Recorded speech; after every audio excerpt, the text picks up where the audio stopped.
Pues avanzamos con Directo América, aquí en France 24. Les está acompañando Rodrigo Sedano durante esta mañana, así que vamos ya con los titulares.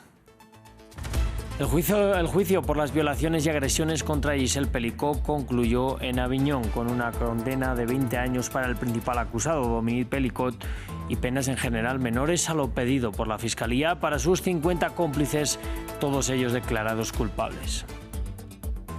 El ejército israelí lanzó este jueves ataques contra varias instalaciones clave de Yemen, controladas por las milicias hutíes, que reivindicaron también una acción contra Tel Aviv. Hamás calificó de escalada peligrosa los bombardeos. Y Vladimir Putin dio su conferencia de prensa de fin de año, en la que afirmó que está dispuesto a negociar y llegar a acuerdos con Donald Trump. Por su parte, Volodymyr Zelensky insistió desde Bruselas en la necesaria unión entre Europa y Estados Unidos para ayudar a su país.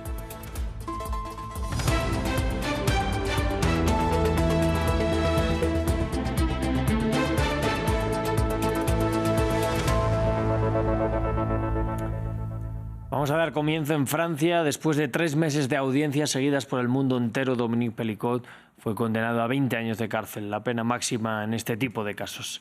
Estaba acusado de haber violado y haber organizado la violación de su exesposa por decenas de hombres durante casi 10 años. Los otros 50 acusados también han sido condenados, si bien a penas menores de las que pedía la Fiscalía. Nos lo cuenta William Gasso. El veredicto, muy esperado, llegó este jueves a Aviñón. Dominique Pelicot, ex esposo de Giselle Pelicot, ha sido condenado a 20 años de cárcel por violaciones agravadas, la pena máxima incurrida en este tipo de caso. Dominique Pelicot estaba acusado de haber violado a su ex esposa y haber organizado un abuso por múltiples hombres durante casi 10 años. La abogada del condenado no descartó apelar la decisión de la Corte Criminal. Je pense que par l'énoncé de ce verdict, la Cour a condamné. Creo que al dictar esta sentencia, el tribunal ha condenado al director de orquesta al establecer una diferencia entre él y los distintos músicos que componen esta orquesta. No estamos autorizados a criticar una decisión judicial. La única manera que tenemos de recurrirla es apelando. Pour la contester éventuellement, c'est interjeter appel. El tribunal no quiso absolver a ninguno de los otros acusados. Todos fueron reconocidos culpables y condenados a penas de prisión de 3 a 15 años. Sanciones más bajas de lo que había pedido el Ministerio Público y que generaron decepción e ira entre las seguidores de Giselle Pelicot reunidas ante el tribunal. Es una burla ante el mundo entero. Es una burla a nosotras y a las violencias sexistas y sexuales. No tengo palabras. Estamos completamente desilusionadas e indignadas porque una vez más es una falta de respeto y eso es repugnante. Por su parte, Giselle Pelicot no comentó las condenas y subrayó la importancia del carácter público del juicio. Quería, mostrando este juicio el 2 de septiembre, que la sociedad se enfrentará a los debates celebrados aquí. Nunca me he arrepentido de esta decisión.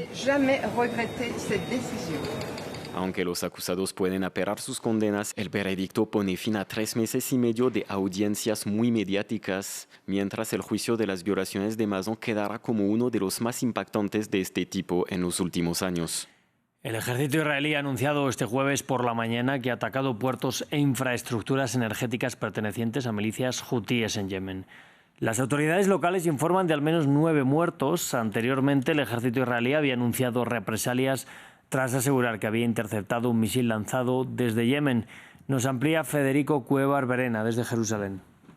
Israel lanzó su ataque más fuerte contra los hutíes de Yemen en más de 14 meses de enfrentamientos, con bombardeos que alcanzaron por primera vez a la capital Saná y que, según medios yemeníes, mataron a 9 personas. En total, según el ejército israelí, 14 aviones de combate participaron de la ofensiva que se realizó en 2 oleadas, la primera contra los puertos de Judeida, Ras Isa y Salif y la segunda contra 2 centrales eléctricas en Saná. De acuerdo a las fuentes militares israelíes, este ataque, el tercero que lanza Israel en suelo yemení desde octubre de 2023, había sido preparado desde hace tiempo y creen que con esto han logrado paralizar los 3 puertos bajo control de los hutíes. Israel denuncia que los hutíes utilizan esas terminales marítimas para el transporte de armas de Irán a la región y para lanzar sus ataques contra barcos comerciales en el Mar Rojo. Al mismo tiempo que los aviones israelíes se dirigían a Yemen, los hutíes lanzaron un misil balístico hacia el centro de Israel, el segundo de esta semana, que según el ejército israelí fue interceptado fuera del espacio aéreo. Sin embargo, restos del proyectil impactaron en una escuela de la localidad de Ramat Gan, causando su derrumbe, aunque sin heridos porque el ataque ocurrió de madrugada. Las investigaciones están en curso para determinar qué parte del misil cayó sobre el establecimiento para provocar ese daño. Lejos de aplacarse los ánimos, ambas partes intercambiaron amenazas. El ministro de Defensa israelí, Israel Katz, advirtió a los líderes hutíes que la larga mano de Israel también los alcanzará, mientras que los rebeldes indicaron que la ofensiva israelí no les hará frenar sus ataques que llevan a cabo, según sus palabras, en respuesta a las masacres de Israel en Gaza. Tras el derrocamiento de Bashar al-Assad en Siria, muchos sirios siguen ahora buscando noticias de sus seres queridos detenidos bajo el sistema penitenciario. Tras años de violaciones de derechos humanos, incluidas torturas y ataques químicos contra civiles, exigen la verdad y que los responsables comparezcan ante la justicia. Los investigadores de la ONU, que llevan años reuniendo pruebas de los crímenes, afirman que la caída de Bashar al-Assad ofrece una oportunidad única para reunir pruebas de primera mano. Estos sirios hojean archivos abandonados frente a la tristemente célebre prisión de Sadnaya, al norte de Damasco. Buscan desesperadamente noticias de sus familiares desaparecidos, detenidos bajo el régimen de Assad, a veces durante muchos años. Ayer fui a la base aérea de MC. Mi hermano no está allí. Busqué en los archivos, documentos de identidad y fotos, pero no pude encontrar nada. Busqué en los hospitales, luego vine a Sadnaya con la esperanza de encontrar un atisbo de esperanza. Tras años de violaciones de derechos humanos, esta búsqueda de verdad y justicia se verá respaldada por las pruebas de los investigadores de Naciones Unidas. En 2016 salieron a la luz miles de fotos de detenidos torturados, lo que llevó a crear el mecanismo internacional imparcial e independiente. Este mecanismo centraliza y comparte las pruebas de los crímenes del régimen con vistas a futuros procesos judiciales, y con la caída de Bashar al-Assad el trabajo se acelerará. El potencial de estas escenas del crimen, que ahora son accesibles, ofrece la posibilidad de acceder a pruebas del más alto nivel de responsabilidad del régimen y de los crímenes relacionados. La ONU pide a los nuevos dirigentes de Siria que preserven las pruebas de los crímenes mediante la incautación de las prisiones. El jefe del HTS asegura que los torturadores no se beneficiarán de ninguna amnistía. Y hablamos de la guerra en Ucrania porque Vladimir Putin dio este jueves su conferencia de prensa de fin de año. En ella reconoció fallas de seguridad tras el asesinato del general Igor Kirillov en Moscú y aseguró que la guerra en Ucrania debería haber empezado incluso antes.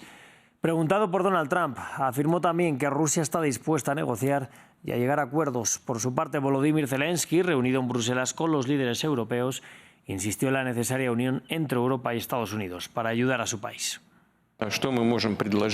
¿Qué puedo ofrecerle al presidente electo Trump cuando nos reunamos? En primer lugar, no sé cuándo nos reuniremos porque él no dice nada al respecto. No he hablado con él durante más de 4 años y estoy listo para ello, por supuesto, en cualquier momento. Y estaré listo para una reunión si él lo desea. Creo que tenemos que contar de nuevo con la unidad entre Estados Unidos y Europa. Es muy difícil apoyar a Ucrania sin la ayuda estadounidense y eso es lo que discutiremos con el presidente Trump cuando esté en la Casa Blanca. Y Emmanuel Macron ha llegado hoy a Mayotte. El presidente francés está allí para evaluar la devastación causada por el ciclón Chido en el archipiélago del Océano Índico, el peor ciclón de este tipo en casi un siglo. Macron ha sobrevolado la zona para hacer una evaluación aérea de los daños antes de visitar el hospital. Nos lo cuentan en el siguiente informe. 5 días después de la catástrofe, Emmanuel Macron aterriza en Mayotte. El presidente francés llegó el jueves al archipiélago después de que la peor tormenta en casi un siglo azotara el territorio. No llegó con las manos vacías. Macron iba acompañado en el avión por 20 médicos, enfermeros y personal de seguridad civil. Poco después de aterrizar, el presidente publicó este tuit en lengua maorí en el que pedía a los residentes de Mayotte que se mantuvieran unidos. La visita del presidente se produce después de que París declarara medidas de catástrofe natural excepcional para el territorio de ultramar, pero la presencia de Macron no es bien recibida por todos. Honestamente, ¿qué ha venido a hacer? ¿Qué nos va a traer aquí? No tenemos agua ni electricidad, no hay nada. ¿Qué nos va a traer? Llevamos 3 días sin agua. Que nos traiga agua, por lo menos, si no hay electricidad.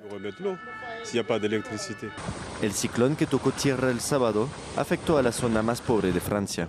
Los daños se vieron agravados por el hecho de que aproximadamente un tercio de la población de Mayotte vive en casas de lata, que no ofrecían prácticamente ninguna protección contra la tormenta. Los equipos de rescate siguen trabajando horas extras para encontrar sobrevivientes mientras desbloquean carreteras y retiran escombros. Se ha confirmado la muerte de docenas de personas, pero las autoridades han advertido de que es probable que la cifra aumente a cientos e incluso a miles. Pues así vamos a cerrar este informativo. Sigan conectados aquí a France 24.